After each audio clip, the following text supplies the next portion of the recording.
Hey everybody, Nick Livingston with this week's Honeit Podcast. Excited to have Laura Sorg on the show today. Laura is a long-term recruiter and talent acquisition leader. She cut her teeth in agency recruiting, worked in-house through the ranks, and has recently started her own recruiting firm, CWIK Talent Services. Laura Sorg, welcome to the podcast. Thanks, Nick. I'm excited to be here. Awesome. Well, I think we got connected when you were at Tillamook. Is that right? You were leading TA there, and we got introduced to another recruiting firm that you're working with? Yeah, exactly. R2R was a recruiting partner we worked with there, and they were using Honeit, which was an awesome tool for our team as a customer on the other side seeing that. So, when I started my own business, you were one of the first outside resources I decided to tap into from a software perspective. Well, fantastic. It's been fun to see your firm grow, and we'll kind of get to that in a bit. But I was thinking it'd be fun to kind of go back to the beginning. A lot of us have interesting, transitioned into the world of recruiting. I was curious how you got your start, how you discovered the profession, and noticed you started at Aerotech. Maybe walk us through that journey. Yeah, I think like many people in recruiting, we didn't really know what recruiting was and we fell into it, to be frank. And so I graduated from college. I got away for a bit, was in Florida at the time, graduated from UCF in Orlando and didn't know what the heck I wanted to do. And so moved back home out here to the Pacific Northwest. And someone was like, hey, why don't you go talk to Kelly Cardenas was her name, the recruiter at Aerotech here in Portland. And I did. And she said, what about recruiting? And I said, well, I did an HR class and I like that. So sure, why not? And that's what really kicked it off for me. And I loved it and I haven't looked back. And funny story is I met my husband there and he's still with the company. And both of us now are kind of doing our own recruiting/sales, I'll say, careers. Fantastic. That's great. Yeah, no, we all kind of fell into it. I was the same way looking for a job in New York City and they say, "Hey, you like technology, you like people, you ever thought about tech recruiting?" Have found it to be a really interesting career. You learn a lot about businesses, you learn about how companies are made, you learn about how things get made, all of these interesting things that happen within a company. Talk to me a little bit about that transition from, say, agency recruiting to moving in-house. I saw you've worked at a number of great, looks like lot of manufacturing type companies, maybe your niche in terms of making physical products, building physical products, manufacturing products. Maybe walk me through that transition and talk about some of the interesting roles or companies that you've been working with. Yeah, definitely. So I'll kind of take us back to the agency side. I was really fortunate when I was there to work on a wide range of skill sets. So I had started in our energy division, which was supporting mostly Bonneville Power Administration in the Pacific Northwest. And that was everything from engineering to project management, anything. So then got shifted into our professional services group, which was more office, right? So that encompassed accounting and finance along with supply chain. And they actually, at the time, started a new division called Stephen James, which has hence not transitioned to something else, not the same name. And that was a direct competitor with Robert Half. So was great to kind of cut my teeth not only on the recruitment side and trying to find talent across all these different skill sets and getting familiar, like you said, with all the different companies in the area that most people have no idea. Right. But then getting into the sales function where it was a lot of figuring out how to compete, but also hear the business needs of your customers and figure out how you can keep your expertise on the recruitment space, but really starting to sell and deliver something that they need and getting them to speak to that why so you can come in and swoop in and deliver.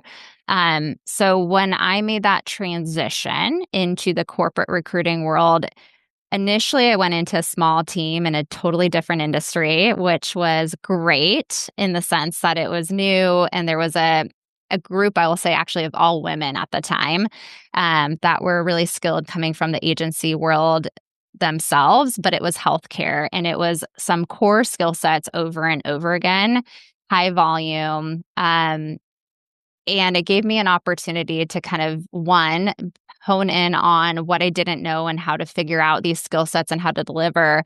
But two, how to do that in a way that drives performance based on the business. And I had some really impactful leaders there that really understood that from the agency world on activity yields results and how to really bring that to the executive leadership team level. And I was fortunate enough at that time to be tapped on the shoulder for an opportunity, probably earlier than I wanted to move into a manufacturing organization as the sole recruiter. And so what I would say was most impactful for me in that transition was the combination, quite frankly, of recruiting and sales. Because when I moved from a small team in-house of recruiters where I had a leader that was great at training and delivering and managing up, I ended up then moving into a manufacturing environment where I didn't have that. And I had to be able to do that for myself. And when you come from an agency world that's highly competitive in terms of metrics and delivery as a recruiter, and you have to have that ambition and competitiveness, right, to kind of keep that going, it is equally important in corporate recruiting to understand sales and to understand how to deliver and speak to performance of a recruiter in a way that delivers a dollar value to the organization. And statistically speaking, probability and consulting them through that process. And so I think just the combination of that experience on the sales recruiting side in-house, then on agency and then moving in-house to have a small team at first propelled me into the rest of my career, which, as you noted, has now been manufacturing. And thankfully, across different sized organizations,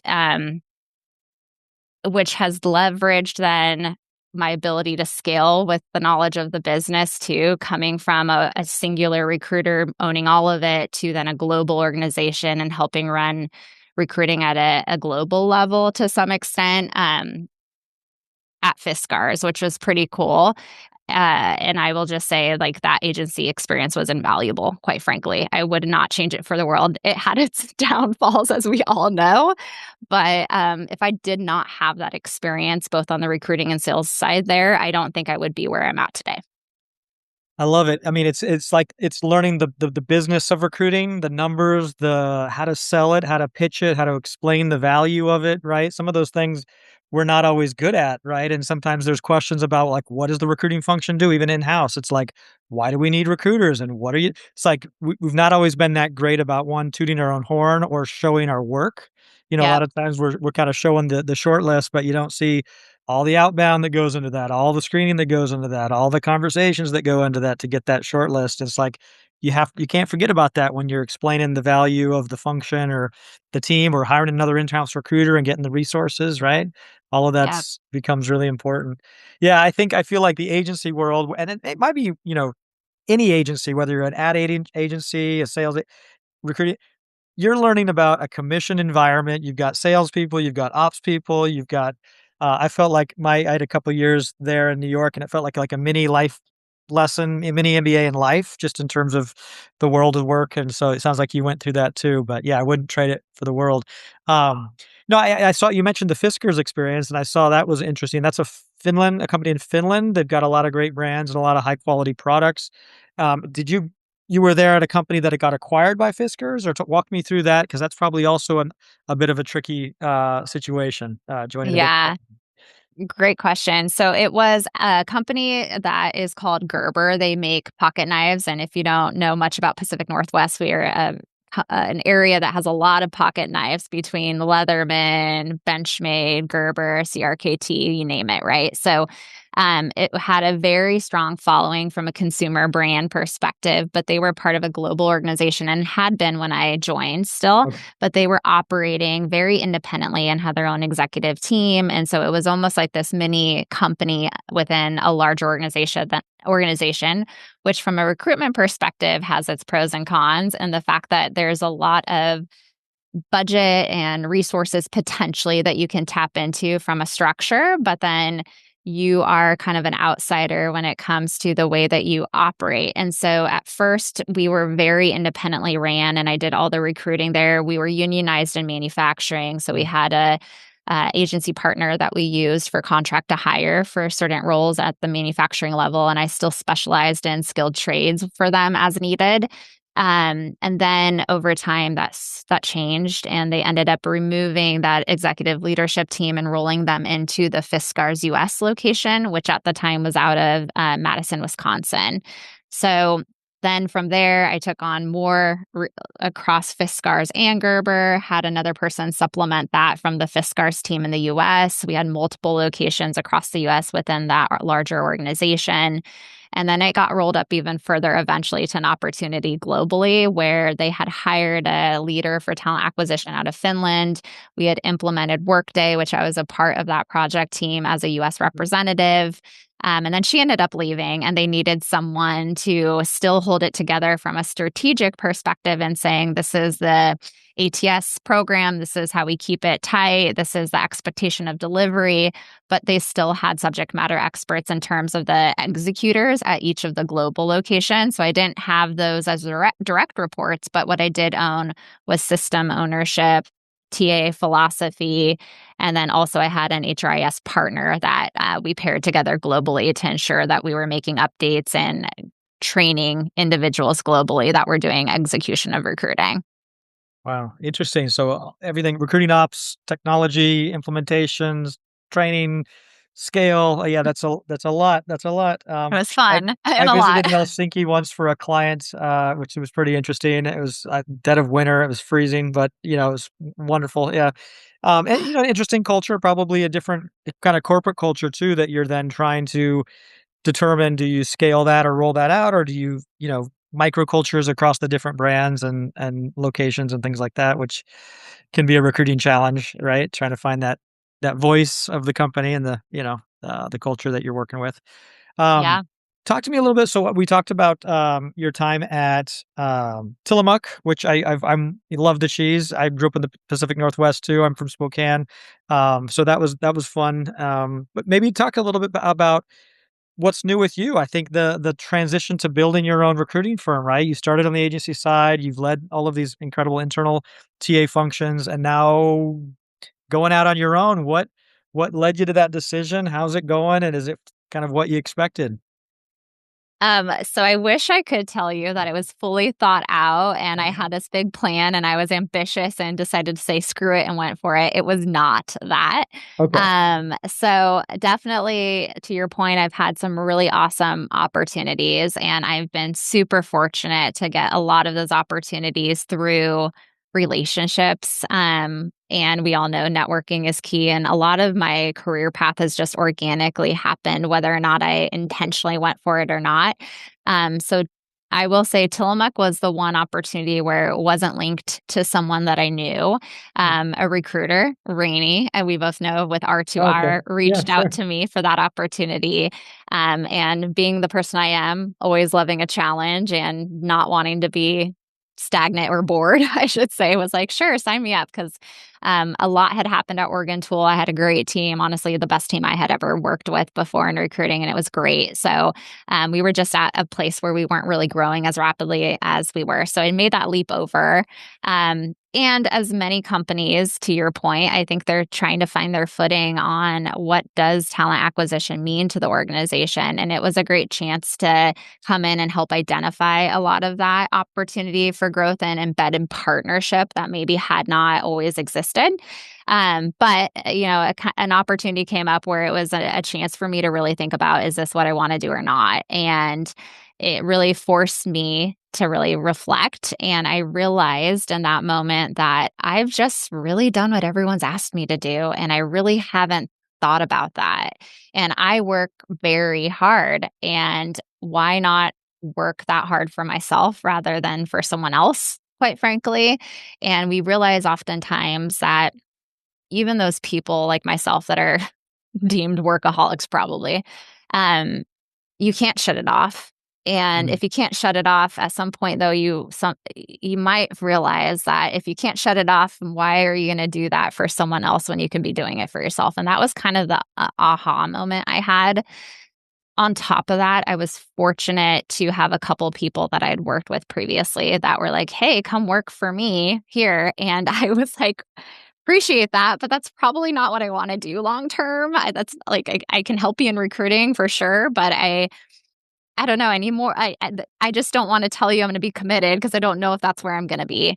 Mm. Um, and that propelled me into starting my own business. So I kind of ended up with my first client without even intentionally I mean, you deciding. couldn't work for him full time, but you said, "Hey, I'm happy to still help you with your hiring. We could do kind of a consulting thing." And okay, Exactly. It gotcha. turned Yeah. from that. It was just like, hey, yeah, I'll go work for you 30 hours a week at a billable rate and help you out. And as I start looking for something else, and then in that moment, I realized like everything I just told you. It's like, I've been doing this for so long. I love working with people. I love making an impact. I love, I do love managing, and I should say, probably not just managing, but influencing recruiters. So that is the one thing right now that's a little bit lacking because I am a team of one currently and supplementing, like we talked about, with 1099 recruiters on a fractional kind of level myself. But the client relationships and the impact you make and the networking, like that part's invaluable. And I love that part. That's what makes me excited. And, I will admit now, at the time, I've always said I'm not a math person, but the analytics is actually really interesting. And driving business decisions through that information is something I love to do too, which complements those relationships when you certainly have your engineers or your other people that really gravitate towards that information. Now, and the other thing, I mean, I would imagine, I think you've shifted to more of an embedded or fractional recruiting model too, where it may not be hourly, right? Where you only can work so many hours. However, outcomes, and if you're good at what you do, you can charge a little differently, where you can now support a couple of clients or pull in, like you said, the 1099 recruiters, still manage the program, but you're essentially scaling your domain expertise. Have you found that rhythm yet, or is that where you've scaled it as much as one person can scale it? Now you might need some other leaders or program managers or account leads, or what are you seeing? How far can you push it? Yeah. Yeah, so I've been doing this now since probably November and we're in February. And I will say the two first clients I had were not intentional. One, like I just told you, I ended up going in fractionally supporting recruiting only. And the ask was to help take on some overarching program recruiting structure. But we unfortunately didn't really get into that. And so now I'm really just focusing on fractional recruiting for them. And I am embedded to your point. So I Yeah. think a value of that is you get to use the face of the organization as a tool to recruit. You get access to their applicant tracking system to supplement your sourcing activity. I was able to help influence in getting them a LinkedIn recruiter, which they were not utilizing in any way prior. So even without me, let's say, say being there at some point, they'll have some better tools and infrastructure. But current state is I'm supporting that. The other client was an opportunity for a job that I ended up declining in order to take on this opportunity myself to start my business. And I was transparent about my risk and fear in that and not sure if I was making the right decision. And it turned into, well, what about doing your own business here as a consultant? So that's actually Mm. not been fractional recruiting. It's really been process improvement as they Okay. continue to build. But on top of that, I have a couple other potential opportunities that will be embedded. Similar, I found this niche of manufacturing or consumer products from my background. And oftentimes, a lot of the relationships I have are in small enough organizations where they don't have a recruiting team, they're using HR or they're private equity owned and they don't want to spend the money on that. And as we all know, there is a very high cost to third party or external recruiters. And so, what I've been able to successfully do is bring in my expertise, leaning into manufacturing, consumer goods, and add value in that as it relates to sourcing talent and being able to find a reduced cost for them and doing that. And in addition to that, I think it's important that you also know what it is that they're doing today to help drive that cost and reward. And so, good example being my first client had a CFO position they had been working on for 6 months or longer. And that was originally going to cost them $55,000, for example, with a search firm that they were going to partner with.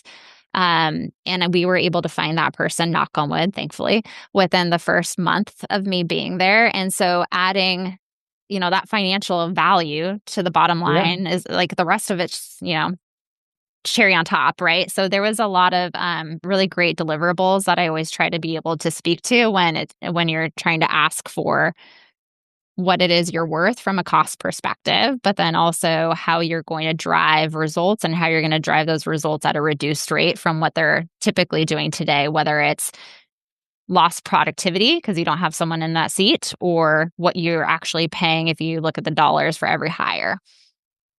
Yeah, I think that embedded model is just really aligned, win-win for both the client and, us as recruiters, and that you're able to do more than just send resumes, right? You're helping them Yeah. with employment branding and recruitment marketing and doing outbound, which makes them look bigger and them look more buttoned up, right? It's not coming from a third party recruiter. So I would argue you're also attracting great candidates that think you're working internally as the company and are more likely to maybe respond to a direct message from an HR person at the company rather than a third party, which maybe they've had trust issues or whatnot in the past with that kind of thing. So I mean, you can use the kind of the logo and branding of your clients when doing that outreach. I think there's a lot of impact there, but still apply outbound sourcing and recruiter best practices to that outreach. Right, you're not just waiting for people to apply. You can still do proactive sourcing with the. I noticed you're using some of the workspaces in Honeit, so I think that's kind of neat in that we've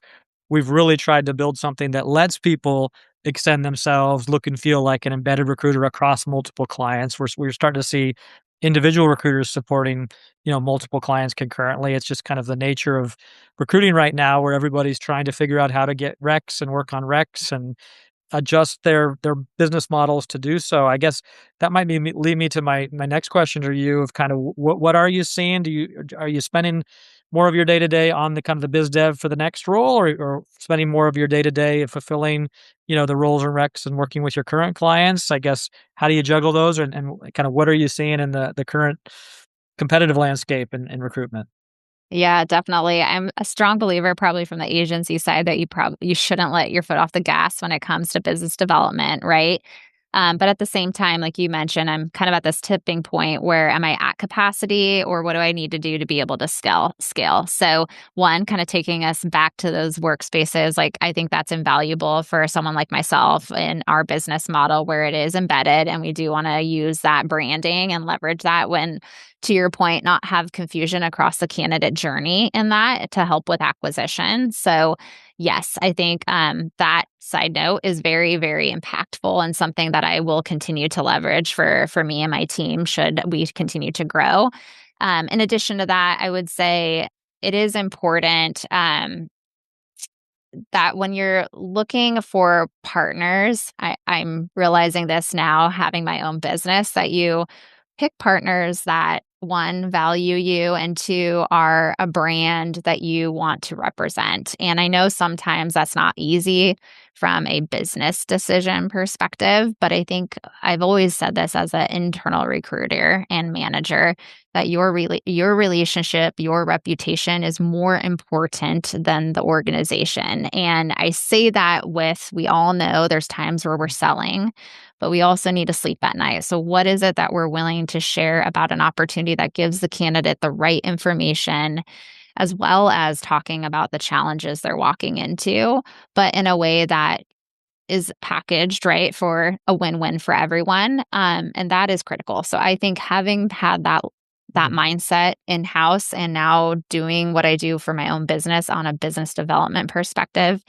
I've been really fortunate to lean on a lot of relationships, and those tend to be the people that I'm doing most of my business development with at this phase of my business because I know them and I know what they stand for, and I am assuming that where they're at today is going to be reflective of that. Mm. But at some point, we all might end up realizing that we have to expand, and I think that a core value for me is that I want to always have that. So I'll be honest, I'm probably not doing much business development in the grand scheme of things because I am pretty darn busy, Okay, that's thankfully. good. That's a good But problem. um, Yeah. but I do think that where I am starting to do that is really on the relationships, the brands, and playing to my strengths too, because you don't want to overcommit yourself and underdeliver. That's not going to help you as you're building something either. Yeah, all of there's a lot in there. I mean, and so you're being selective on the clients you're saying you work with too. I mean, you wanna honestly be able to pitch an opportunity that's going to be a good career path for a candidate, right? And not have to get creative with how do you, "Oh, man, I've gotta get creative in explaining the upside of this role," or, but depending on what you know about the company, yeah, that's not good. And then to your point, even you extending yourself to the recruiters you bring in, you wanna make sure they're representing themselves, which represents you well, which represents the clients well. So, yeah, I think integrity is across the board. Hmm. We're all only as good as our word and what we say we're gonna do. So, I mean, and that's amplified as you expand, your team. What are you seeing? I mean, I've enjoyed working with you, and I know we've talked about this in terms of the high touch nature of recruitment, and like you've been talking about today, like that the relationships matter. Well, those relationships are created based on conversations you've had and trust that's been established. And in our world of recruiting, everybody's talking about AI replacing recruiters and taking our jobs and automatically interviewing candidates and these things. How far do you see some of that going, or where could there be a good win-win in terms of AI blended automation with human in the loop recruitment? I don't know what the most latest and greatest words are to describe this balance, but I guess I mean, you're using Honeit as a tool to support your day-to-day interactions. What other tools, or where else are you seeing technology kinda help you, or maybe it's overhyped? Yeah, great question.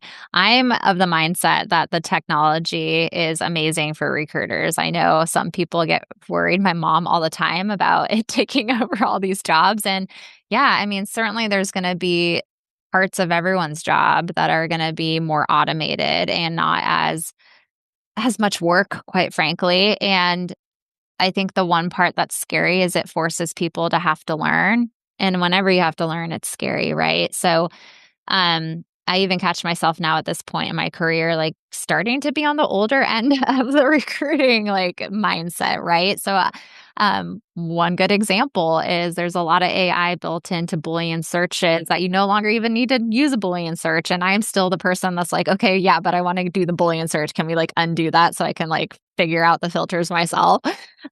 So yes, like we all have habits and we all have ways of working and it's hard to change. But for me right now, I have technology I'm using, Plod for recording different conversations. For example, Honeit's a great platform to be able to be present in the interviews with the candidates and really listen to them and not have to take notes and have an AI tool that does that for you. And oh, by the way, helps you create a submittal package that you can then send that's fancy. And then, like, for example, the IT manager I used it for at one of my clients was like, this is pretty sweet. So there is that aspect there. And it's more for me that it allows me to be present, it allows me to listen to the candidate. And I have 3 little kids at home. I can't remember what I had for breakfast. So the fact that I have technology to help provide me the information that are valuable, like what's their compensation expectations, all that fun stuff that needs to be very detailed, as we all know, it has that for me. In addition to that, at least being an embedded partner in businesses and also a TA leader, you're doing a lot of communication and change management and process improvement activity. And it is super impactful to like put some initial thoughts out there into, let's say, Copilot or ChatGPT to get your brain kind of organizing your Mhm. change and your deliverables in a way that will expedite your delivery of those things. So I think when it comes to the note taking and being present in candidate conversations, I'll admit, I think there's opportunity for organization for myself when it comes to like putting candidates in the right talent pools and all that. I've never been perfect at that, right? To expedite making that connection of who's warm and what skill set like quickly. But I see all of those types of activities being hugely impacted in a great way for recruiters. So then you can actually focus on the conversations. And I will say things are always changing. Like, I'll be really frank, LinkedIn, sorry, but your initial response delivery to candidates when you send an in-mail at first was pretty rough, but it's Mm. improved, right? So I think the adaptive nature of technology and being able to start to intuitively learn um, is going to be, again, exponentially impactful for making it sound more like us or have a better delivery or kind of expediting all the things we're thinking in our head, but just can't execute just as quickly as that darn technology, right? It's fast, and it's changing even faster. I mean, there's no question. We're our roadmap, we're scrambling to try to keep up with what's next and where do we go and do we expand this way or this way, and, so we're right there with you, but I think it is an exciting time for those that have good relationships and roles and recs to work on. I think it's a great time for recruiters. For those that are struggling to find recs or trying to figure out what is that new business model where they can leverage their skill set and provide a valued service to their clients, I think that's scary if you're not able to kind of articulate that well. And but yeah, I mean, it's great to see your you know you have enough clients to keep you busy. It's fun to think about you thinking to start to kind of clone yourself. I think that's another thing we struggle with recruiters, as like letting go and bringing someone else to kind of do the stuff that I'm really good at. How do I know when I can let that happen? But we've also started to think about, like, trust is something that is really important to the business of recruiting, whether you're building trust with candidates and like, "Hey, let's talk," or you're building trust with clients. Where trust is valuable on both sides of that, but it's been hard to scale trust because it's only been human to human. The Right. process of recruitment hasn't really had the trust built into it. So that's one of the things we've been thinking about at Honeit is, like, for someone like yourself who's great at what they do, you've got great clients. What if you could bring in a couple of junior recruiters? They use the interview guides that you created for the clients that you work with. They can ask the very same questions you might have asked on that phone screen. You can review them, you can share them with your clients and manage that client relationship, but extend yourself and do 10 times as many human to human screening calls per day by pulling in those 1099 screening recruiters or folks to help with part of the business. But again, not without fear that you don't have visibility into what that no longer Boolean search string is doing, right? We always liked the control of the Boolean string because we knew where the gaps are, right? But when Right. you remove the Boolean and just say, oh, wave your hand at it and you fill in the Boolean behind, you don't know where the gaps are, right? And so I think that same idea of I love your metaphor of the Boolean to AI search. It's that same thing of letting go some of the other control we have and the other important sides of the tasks and the business of recruiting. So, Yeah. I like that parallel. Nick, Um, one thing, if you don't mind for me to add to that, like that is exactly what I've thought about with the 1099 partnerships and whether it's 1099 or a team. I think technology Honeit offers when it comes to having the jobs and the AI tool to look at a job description to populate behavioral based questions or whatever category is huge. And it is something I do utilize. And it is something that would allow me to feel as a owner and also, let's say, a TA manager, more trusting of the recruiters. I think every recruiter needs their own flair in terms of their personality. I don't want to take that away, but I do want to give them the tools to be successful. And that allows you to give them those tools and also have a way to listen in to understand how effective that is and be able to guide more appropriately rather than having to actually do a mentorship shadowing type of thing, right? So it makes it more sustainable and easy to adapt to based on your business model. Yeah, you and I probably grew up, we were in the bullpens where our bosses were sitting next to us and were listening to our calls, and we were super awkward for the first few months, and then we got used to it, and you got really used to talking to people listening to your conversations. I think salespeople have had that also as well, right? Recording sales calls, having your VP of sales review your calls, provide coaching. It's hard. We do that with sales demos and things like that too. But I think a lot of recruiting leaders, if you listen to your recruiters' calls, I bet they'd be surprised, right? In terms of what they think happens on a recruiter screening call and what actually happens on a so just even having the ability to review that, not listen in and make it awkward on during real time, it can be very powerful, after the fact for coaching, quality control, training, all those good things that help us all level up, as professionals. So, well, I'll leave it at this. Laura, I guess what any words of wisdom or advice to recruiters who might have a good career of working for bigger companies, thinking about maybe starting their own recruiting business. So, any warnings, words of encouragement for them? Oh gosh, it's funny. It's almost like it sounds so cliche, but it's almost like having a kid, right? Like you can't really like fully prepare yourself. You just got to blindly kind of go for it.